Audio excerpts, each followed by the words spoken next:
राजू जी बोलिए। हाँ, धन्यवाद उपसभापति जी। सबसे पहले तो मैं चेयरमैन राज्यसभा को बधाई देना चाहता हूँ। कितने साल बाद एक इलेक्टोरल रिफॉर्म्स पे ये डिबेट उन्होंने हमें परमिट किया, इस डिबेट की अनुमति दी, क्योंकि बहुत जरूरी डिबेट थी। तरह तरह के हाँ प्रस्तावित किया था। तरह तरह की बहस इस देश में चलती है, बाहर होती रहती, लोग वक्तव्य देते हैं, बात मत कीजिए। एक जो सामूहिक बहस इस पे होनी चाहिए, वो बहस आज हुई, इसके लिए बहुत बहुत धन्यवाद। जैसे आपको पता है कि चुनाव सुधार जो है वो उस समय जब राजीव गांधी प्राइम मिनिस्टर थे उस समय इसकी शुरुआत हुई थी, चाहे वो वोटर्स की एज या 18 साल करने की बात हो और चाहे एंटी डिफेक्शन लॉ, उस तरह के तमाम सुधार किए गए थे। उसका जब अडवाणी जो प्रधानमंत्री थे उन्होंने भी इस दिशा में कई प्रयास किए। जैसे राज्यसभा में वोटिंग को उन्होंने सीक्रेट उससे हटाया, लेकिन काउंसिल में वो कमी रह गई। विधान परिषद में आज भी सीक्रेट बैलेट है, जिसका फायदा कि लोग लेते हैं, वोटों की खरीद फरोख्त होती है। तो वो चीज उस समय रह गई थी जिसको सुधारा जा सकता है। और असली बात यह कि जो ईवीएम को लेके आज बहस हो रही है, मैं इस बहस में नहीं जाना चाहता हूं कि गड़बड़ी हुई कि नहीं हुई, कोई रिगिंग हुई कि नहीं हुई, कोई मशीनों का गलत इस्तेमाल हुआ कि नहीं हुआ।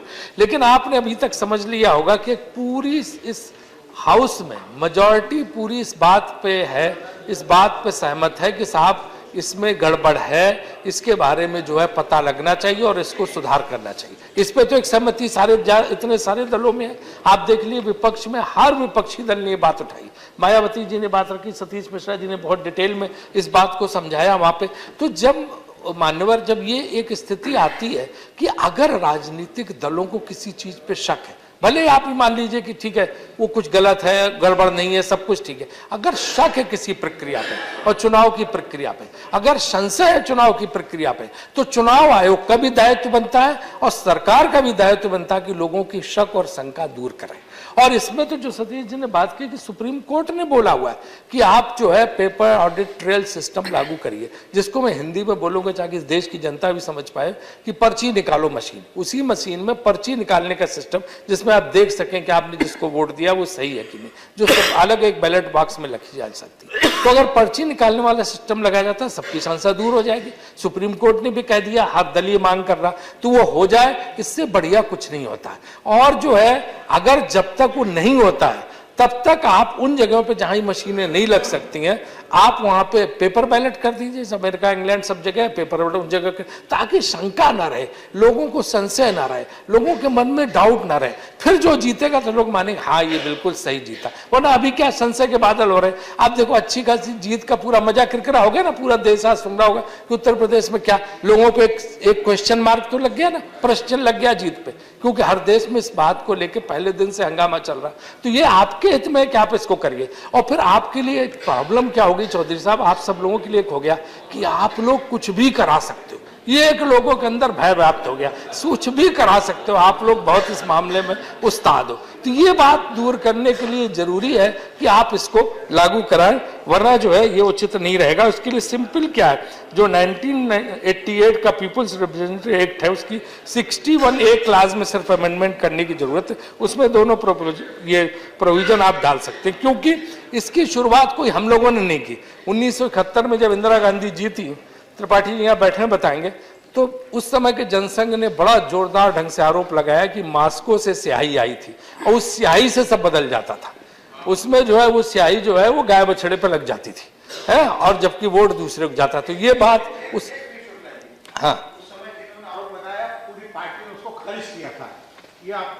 ने कहा खारिज हुआ, तो उसको अटको लेके चलो उस समय का भूल जाओ, अभी सुन लो। ये आइडिया कहां से आया कि ईवीएम में गड़बड़ी हो सकती है? ये तो डॉक्टर सुब्रमण्यम स्वामी ने दिया, ये तो अडवाणी जी ने दिया, ये आप ही कहां से आया? ये हमारा कोई आइडिया नहीं है, ये हम लोगों की शिकायत नहीं है। ये तो इस तरह जैसे ये हाउस में वेल में घुस जाओ, हंगामा करो, कुछ काम ना होने दो, सदन स्थगित करो। हमने आप ही से सीखा 10 साल में पिछले, आप ही रोज कुछ नहीं होने देते, तो हम भी कुछ आजमा ले रहे हैं जो आपने हमें सिखाया। उसी तरह से ये बात भी ईवीएम वाली शिकायत तो किताबें लिख लिख के, आर्टिकल लिख लिख के, कोर्ट में बहसबाजी करके आपने हमें बताया, तो हमारी आंखें खुली कि हाँ भाई देखो इसमें कुछ हो सकता है गड़बड़। जब बीजेपी वाले कह रहे हैं तो जरूर कुछ गड़बड़ होगा। तो आप तो खुद ही मशीन के बारे में बोल रहे थे, इसलिए हमने ये बात उठाई कि अब आपके लिए बहुत जरूरी है कि शंका का समाधान आप करिए। इसी से जो है बात बनने वाली है। और पूना में एक इंसिडेंट हुआ, पूना में एक म्युनिसिपल कॉर्पोरेटर के लिए एक खड़ा हुआ, उसको एक भी वोट नहीं मिला। उसने मुकदमा किया हुआ कि हमारा अपना वोट कहां गया, हमारी पत्नी का वोट कहां गया, हमारे बच्चों का वोट कहां गया, हमारे परिवार के 19 सदस्यों का वोट कहां गया। तो बात तो सही है, भले कुछ टेक्निकल चीज हो, गड़बड़ी हो, लेकिन ये चीज तो है। तो इसलिए जो है आपको संशय का निराकरण करना बहुत जरूरी है। एक बात पार्टी खर्च को लेकर हुई जो रामगोपाल जी ने कही कि साहब पार्टी खर्च जो है वो बंद करना चाहिए, कैंडिडेट में जोड़ना चाहिए। मैं इस बात को से सहमत नहीं हूं बिल्कुल। वो क्योंकि कैंडिडेट का खर्च या तो रियलिस्टिक होना चाहिए, कैंडिडेट का खर्च वैसे ही बहुत कम होता है, वो परेशान रहता। अगर पार्टी का खर्च उसमें डाल दिया गया तो ठीक नहीं रहेगा। आप पार्टी के खर्च की लिमिटेशन तो बांध सकते, सीमा तय कर सकते, लेकिन जो है आप कैंडिडेट के उसमें उस खर्च को डालें, ये उचित नहीं है। इसलिए पार्टी खर्च की लिमिटेशन करी जाए। क्योंकि जब मैं बनारस पहुंचा, जब मैं लखनऊ पहुंचा, जैसे शाम को आप किसी उसमें जाओ, किसी पार्क में या नदी के किनारे, तो जैसे शाम को सब पक्षी आते हैं अपने बसेरे पे, वैसे हेलीकॉप्टरों का झुंड के झुंड लैंड कर रहे थे बनारस में, लखनऊ में। थोड़ी थोड़ी देर में जैसे पक्षी लौट के अपनी ठिकानों पे आ रहे हैं, उस तरह से हेलीकॉप्टर चुनाव में आते हैं। तो इसलिए जो है, और सबसे हेलीकॉप्टर हमारे बीजेपी के थे, 18 या 16 हेलीकॉप्टर कितने लगे हुए थे, 27, और जहाज मिला के कोई 27 की संख्या थी। गुलाम नबी जी 80 बता रहे थे, जितने सबसे ज्यादा इनके थे। अब एक तरफ तो आप 2000 20,000 से घटा के 2000 राजनीतिक दलों के चंदे की सीमा कर रहे हो, तो ये 2000 के चंदे में तो इतने जहाज और हेलीकॉप्टर आ नहीं सकते, ये कहां से है? अगर 2000 का चंदा मिलता है तो दोनों बातें नहीं हो सकती कि दूसरे को ज्ञान भी दो और खुद उस ज्ञान को अपनाओ। तो ये जो है ना कि आप करें तो पाप, हम करें तो पुण्य, ये नहीं चल सकता कि 2000 की सीमा भी लगाओ और इतने हेलीकॉप्टर जहाज भी लाओ। तो इस पे भी होना चाहिए कि आप सिर्फ 5 हेलीकॉप्टर जहाज का इस्तेमाल कर सकते हैं, या 2 का कर सकते हैं, या 10 का कर सकते हैं। इसकी भी सीमा निर्धारित नहीं सर, ये भी नहीं हो सकता कि पहले वाले लोगों को 30 मिनट, 35 मिनट, 32 मिनट, और हम लोगों को इस पे सीमा लग गई। तो ये नहीं हो सकता। नहीं, ये बिल्कुल गलत अभी आपके पार्टी के बोलने वाले बहुत सारे सदस्य ने उठी नहीं, अब समय सीमा नहीं है, अब तो समय सीमा खत्म हो चुकी है। ऐसा नहीं है, नहीं, बिल्कुल नहीं है समय सीमा। ये पहले वालों के लिए तोड़ दिया गया, इसलिए तक चला। इसलिए ये नहीं हो सकता कि आप दूसरे पे समय सीमा, बाद वालों पर समय सीमा। हम तो सेकंड कैटेगरी के मेंबर तो है नहीं, सेम कैटेगरी के मेंबर, सब सेम। इसलिए जो इस बात से मैं आपकी सहमत नहीं हूं बिल्कुल।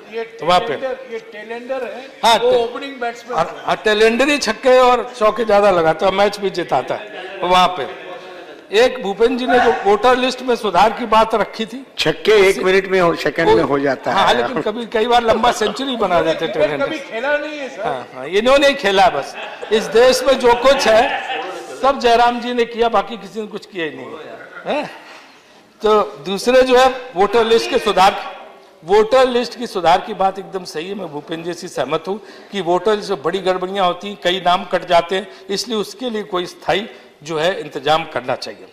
और एक जो सबसे महत्वपूर्ण चीज है जो मैं रखना चाहता हूं, नकवी साहब इधर ध्यान दीजिए आप, कि ये कोड ऑफ कंडक्ट वाली बात उठी हाउस में, कई लोगों ने कही, और हर समय चुनाव होते रहते हैं, मॉडल कोड ऑफ कंडक्ट लागू हो जाता है। ये कोड ऑफ कंडक्ट का सबसे ज्यादा फायदा अफसर लेते हैं, अधिकारी लेते हैं। उनको जो काम करना होता है उसको तो कर देते हैं, जो नहीं करना होता उसको बताते हैं आचार संहिता लगी, आचार संहिता लगी, हो नहीं सकता। इस नाम पे सारा विकास रुक जाता है, लोगों के काम रुक जाते हैं, और सारा इसका फायदा जो है अधिकारी लेते हैं। इस मामले में एक स्पष्ट लिखित चीज जो है चुनाव आयोग से होनी चाहिए कि कौन सा काम हो सकता, कौन सा काम नहीं हो सकता। और मुझे याद है जब कुरैशी साहब थे, एक चीज के लिए हमने उनसे संपर्क किया, उन्होंने कहा साहब ये बिल्कुल हो सकता, आप लोग अपने आप ही चुनाव आचार संहिता लगाए रहते हो, ये चीजें हमसे पूछो तो हम हमारी चुनाव आचार संहिता ऐसी सख्त नहीं की चीज नहीं हो सकती, चीज नहीं हो सकती। आप ही लोग मान के चलते हो, अफसर भी यही मान के चलते कि चुनाव आचार संहिता ये नहीं हो सकता, पूरा काम ठप कर देते हैं।